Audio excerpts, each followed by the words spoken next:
Bonjour à tous, mon groupe de travail et moi allons vous parler un peu de certains monuments dédiés aux morts des militaires. Aussi, nous parlerons de certains événements commémoratifs sur ce sujet dans notre pays. Notre thème, c'est la mémoire de la guerre. Donc, on va commencer.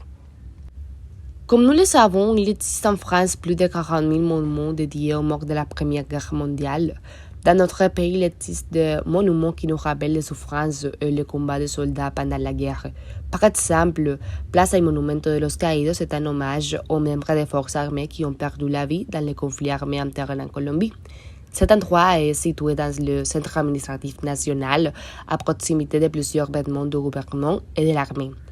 Cette sculpture a été inaugurée le 7 août 2003 et chaque 19 juillet, un hommage est rendu aux personnes tombées au combat tout au long de l'histoire nationale. Sur cette place, vous pouvez voir des figures et des silhouettes noires des membres des différentes forces militaires qui représentent leur lutte pour la défense du pays. En 2018, le gouvernement de Carlos Amaya a inauguré les monuments publics pour la commémoration, la visibilité et la restauration des victimes du conflit armé en Colombie. C'est à passé dans le parc Jorge Eliezer Gaitán de Puerto Boyacá, construit avec 13 000 armées fondées de AUC.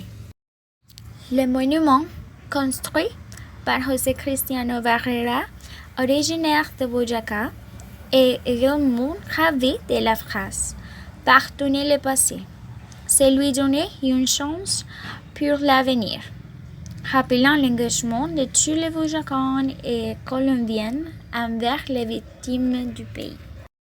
Un obélisque de 7,5 tonnes et de 14,5 mètres de haut, construit avec des matériaux provenant d'armes remises par des groupes paramilitaires et fondé à Sogamoso.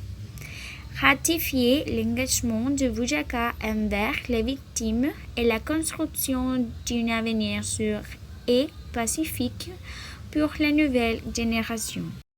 Eh bien, maintenant, je vais suivre avec un événement militaire historique qui est commémoré chaque année dans notre pays. Ça, c'est la bataille du 20 juillet. Cette bataille s'agit d'un acte symbolique qui s'est déroulé autour du pré d'Ambas qui a déclenché une bataille qui a conduit aussi à la campagne de libération de notre indépendance.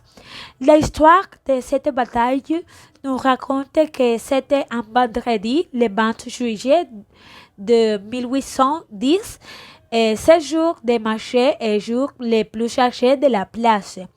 À midi de ce jour, Luis de Rubio se rendit chez l'Espagnol José González Llorente et a demandé d'emprunter une base pour décorer la table d'Antonio Villavicencio. À quoi José Llorente a répondu un non catégorique. Et en réponse au refus de Llorente, Francisco José de Caldas et Antonio Morales ont intervenu et alertant immédiatement le peuple sur l'offense de l'Espagnol envers le peuple américain. Llorente a immédiatement nié ce qui a passé, mais il était trop tard car la population de la place principale s'est déchaînée contre la vice rejetée, provoquant une révolution qui a conduit à la signature imminente de l'acte d'indépendance de Santa Fe. Et ça a été dirigé par décision de la Junta de Gobierno. Et bien qu'elle n'était pas été la seule révolution, ni la plus aussi, elle est considérée comme la date officielle de l'indépendance car elle a ouvert la voie à d'intenses luttes libertaires contre la couronne espagnole. Et il s'agit aussi de la proclamation d'indépendance totale. La bataille de Boyacá, la définitive de l'indépendance colombienne.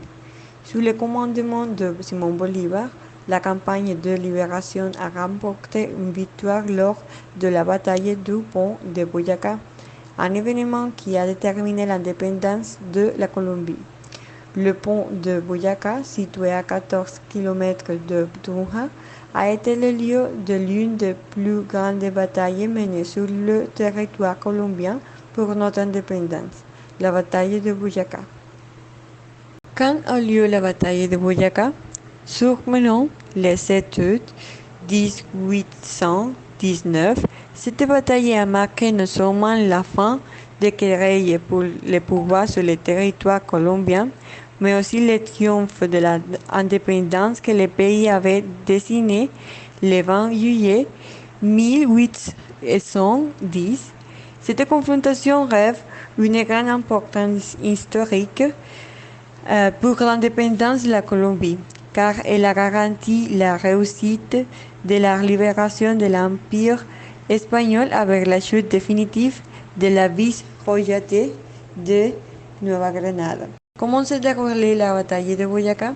Tout a commencé par une série de batailles menées par la campagne de libération qui, dirigée par Simón Bolívar, résistait à la reconquête espagnole en 1819. Après avoir surmonté divers obstacles, l'armée patriote sort victorieuse des batailles de Gamesa et de Pantano de Vargas, qui sont déterminants pour l'issue de la bataille du pont de Boyacá.